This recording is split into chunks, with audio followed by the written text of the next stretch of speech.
badufata nk'ingurube. Iyo winjiye muri basi bafata amazuru ngo umunyafurika aranuka. Urumva umunyafurika agira gute? Aranuka. Ibaze kuba uri gutakaza imbaraga zawe z'ubusore z'urubyiruko by'imyaka, nawe wakavuze uti basi reka izi mbaraga nzazitakaze ndeba niba hari ikintu nzabona, ariko ukisanga ahantu winjira mu modoka bagafata amazuru. Ibaze kuba umuntu yakubwira ati urira indege uze, riha amafaranga angana gutya uze, azi neza ko nawe akazi akuzanyemo ari akazi kamunaniye, ari akazi atakora. Impamvu zigera kuri 5 zikwemeza ko ibyo turimo ari bwa bucakara bwa kera ariko bwahinduwe, bugasa n'ubuhinduwe bukaba modern, bukaba ubucakara. Urumva ko kera bazaga kudufata muri Afurika baduhambiriye, ariko ubu ngubu noneho badushyiriraho udufaranga bakagushuka kugira ngo uze wizanye.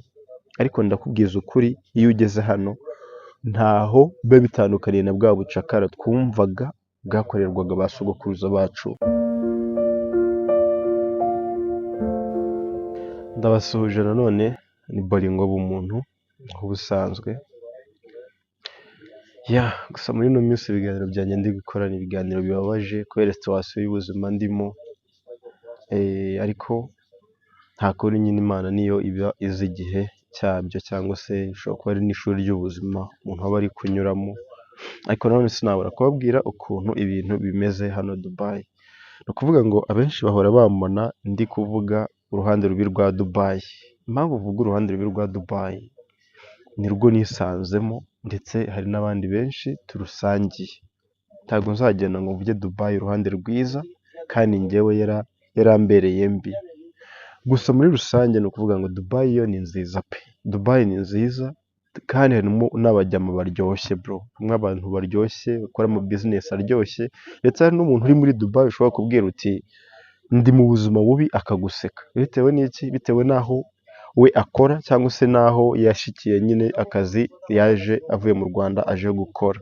Dubai ni nziza ariko iba mbi bitewe natwe twebwe abanyafurika bagenzi bacu, kuko ntabwo niyumvisha ukuntu wowe uba ubona situwasiyo y'akazi kari hano, akazi nawe kakunaniye, ukumva ko ariko kazi ugiye kugira gute, ugiye guhamagarira mugenzi wawe, akazi ugiye guhamagarira umuntu, akaba ari akazi ugiye kurira umuntu amafaranga yiwe. Ibaze kuba umuntu yakubwira ati urira indege uze, riha amafaranga angana gutya uze, azi neza ko nawe akazi akuzanyemo ari akazi kamunaniye, ari akazi atakora. Dubai twebwe abanyafurika, twebwe ubwacu ni twebwe twayigize mbi. Dubai y'abandi ni nziza, ni twebwe twayigize mbi.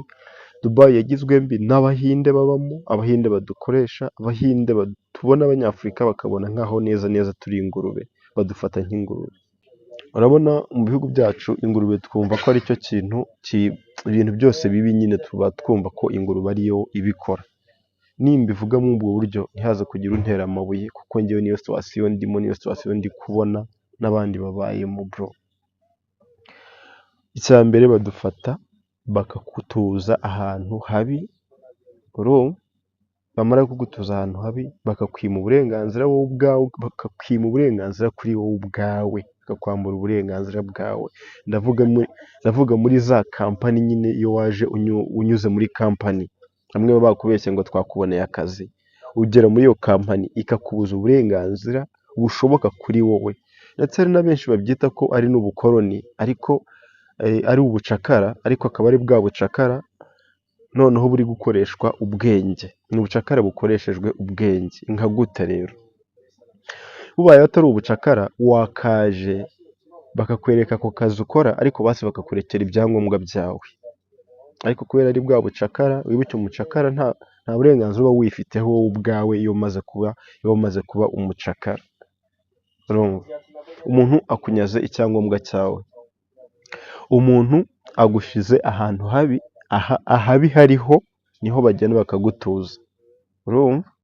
Ntuzabone iriya Dubai y'inyubako ndende, ubone Dubai ikeye, ubone Dubai kuri social media ugire ngo nuva muri Afurika uje wenda muri kano kazi especially ka construction, ugire ngo uzaba muri ziriya nyubako. ziriya nyubako uzirebesha amaso, natwe tuzibona nyine nk'uko abandi muzibona muri hirya no hino wenda muri Afurika.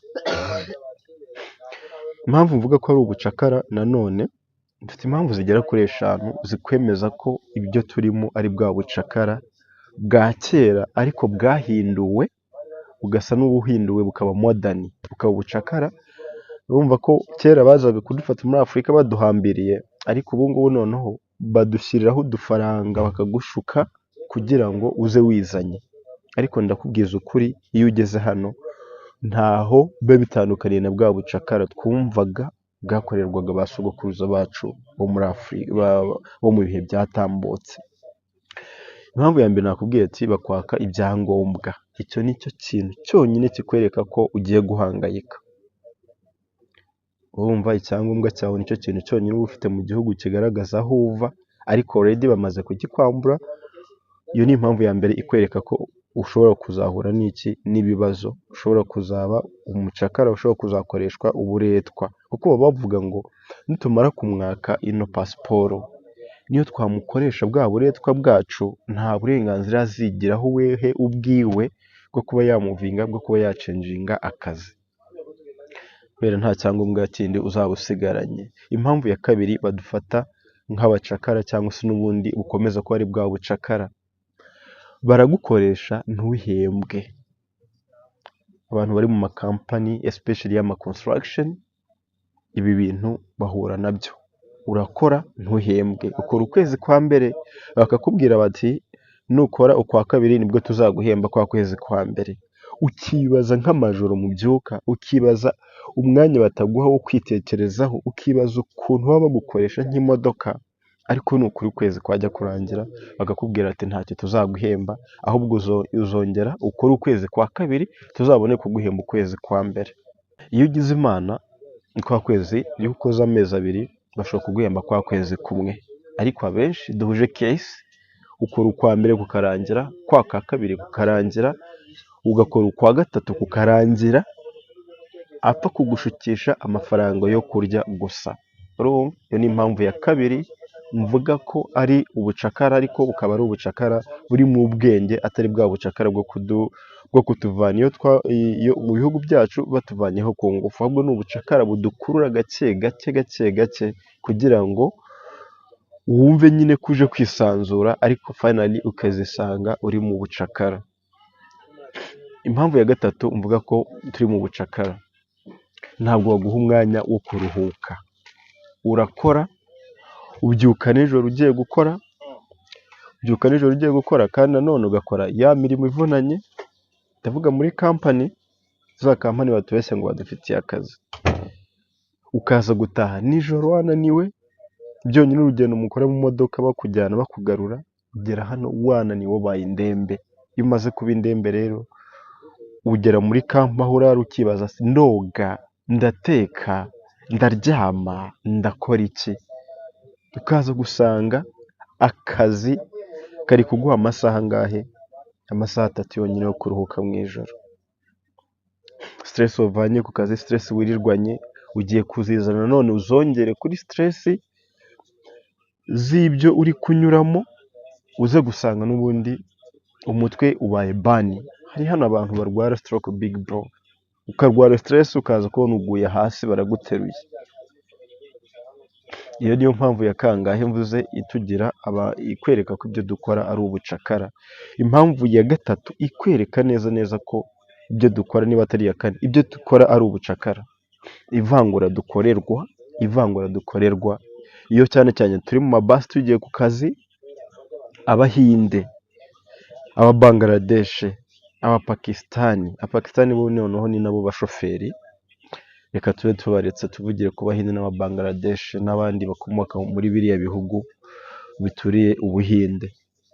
Ndakubwira ngo ntushobora kwicara mu modoka ku ntebe imwe nabo. Iyo winjiye muri basi bafata amazuru ngo umunyafurika aranuka. Urumva? Umunyafurika agira gute? Aranuka. Ibaze kuba uri gutakaza imbaraga zawe z'ubusore, z'urubyiruko, by'imyaka, nawe wakavuze uti basi reka izi mbaraga nzazitakaze ndeba niba hari ikintu nzabona. ariko ukisanga ahantu winjira mu modoka bagafata amazuru, bagafata amazuru. Nta munsi n'umwe bashobora kutubona ko turi abantu bazima. Urumva, kwinjira mu modoka agafata amazuru. Niba usanze imyanya yarangiye, intebe yicaraho abantu batatu, usanga abahinde ari babiri bahicaye. Kugira uzicare hano wowe uri umunyafurika biragorana, bisaba ko hahaguruka nk'abanyafurika nk'abangahe bagenzi bawe, iyo nta bwoba mufite, mugasa n'abagiye gushora intambara, mugasunikana, bakaza kubona kuguha aho wicara. Urumva, ibyo byose rero nibyo bitugira abacakara. Hano turi abacakara, dukoreshwa uburetwa, ntabwo naza kubihisha. Uwo bitariho we ashobora kumva nk'aho kino kiganiro kitamureba, ariko abenshi nzi ko dusangiye ubuzima, abenshi banyuze mu makampani bababeshya akazi, ibi byose nibyo tunyuramo. Urumva, sinzi ukuntu nababwira, gusa nyine ari nk'inama nzima. Wowe uri mu gihugu, wowe uri mu Burundi, wowe uri mu Rwanda, umuntu nakubwira ati agufitiye akazi Dubai, njya mubwira ati muzajye mubanza mushishoze, kuko ushobora kuza kugaruka bikazananirana. Nk'ubu ngubu njye kugaruka byaranze, si uko nabuze amatike, ahubwo banyatse ibyangombwa. Navuga ngo ndatse serivisi, ukaza gusanga bari kubwira ngo tegereza, ugahamagara ugategereza, icyumweru kikarangira, ibyumweru bibiri bikarangira, utarahabwa ya serivisi. Kubera iki? Ntabwo batwitayeho. Hari kino kimenyetso cy'uruhu twavukanye kiracyari ikibazo, ntabwo ndi buze kubivuga wenda ngo mbizere, kuko n'ibyo ndi kuvuga byose biri kunkorerwa. Rero ndi mu burenganzira bwo kuvuga ibiri kumbaho, niyo wenda ntafite aho mbivugira, ariko afite uburenganzira basi bwo kuvuga ibiri kumbaho. Aho kugira uzaze gutaha bikunanire, wifuze gutaha byanjye, wumvishe kino kiganiro, gisharinge mugenzi wawe w'urubyiruko, gisharinge mugenzi wawe wumva ko afite intumbero yo kuzaza mu mahanga, azahitemo amahanga meza, ntazaze guhangayikira inaha ngaha. Uko njye ukubwiye, ni experience y'ibyo ndi kunyuramo, ni experience y'umuhangayiko maranye iminsi, ni experience ya stress nterwa n'ibyo mbona n'ibyo nkorerwa hano maranye iminsi. Nibyo biri gutuma mugira inama nka murumuna cyangwa se mukuru wanjye wifuza kuza Dubai. Njya mbabwira ati ni ukuri shishoza. Urumva, shishoza big bro, shishoza. Erega unasanze nta n'icyo duhunga, ntacyo duhunga. None se niba muri Afurika iwawe wararyamaga neza, ugakorera amafaranga niyo ataba ari menshi cyane, ariko basi ukaza kuryama ukaruhuka, kandi ukumva ufite agaciro mu muryango uvukamo ndetse no mu gihugu muri rusange. Ibaza noneho kukuvana muri Afurika bakubeshya amafaranga wumva ko uzaza gukorera, ukayabura, ukarenzaho gutotezwa, ukarenzaho kutigeraho agaciro kuri wowe, ukarenzwaho kubonwa nk'aho uri wa muntu wa nyuma. Kubera iki? Kubera twisanze mubera, niko biyita, twisanze mubera. Wambuwe agaciro wari ufite mu gihugu cyawe karenze, ya mafaranga bagusezeranyije ntayo urabona mu mezi 3, nta kintu urasevinga no kurya. Sometime abenshi amafaranga ava mu gihugu. Ibyo ndi kubwira ntabwo ari ibintu ndi guca ku ruhande, n'ubundi ubuzima bwanjye nabushize hanze, ntabwo nzakomeza kwihagararaho, kuko nshobora kuzajya nihagararaho bikazumva inkuru mbi imbayeho, ati nakoze iki ngiki kubera iki, kubera agahinda. Ariko basi niyo ubivuze usupoza ko hari abo uri kubwira, hari igihe uruhuka. Rero njya mbabwira, icyo nasoreza ni ukubabwira ati twiha agaciro, nitwe twima agaciro, twiha agaciro. We kuva mu gihugu cyawe ukaza kuba hano nk'impunzi, we gusiga famiye ukaza kuba hano nk'uwatawe, we gusiga akazi wakoraga ukaza kuba hano nk'aho uri ikivume. Please ndakwinginze.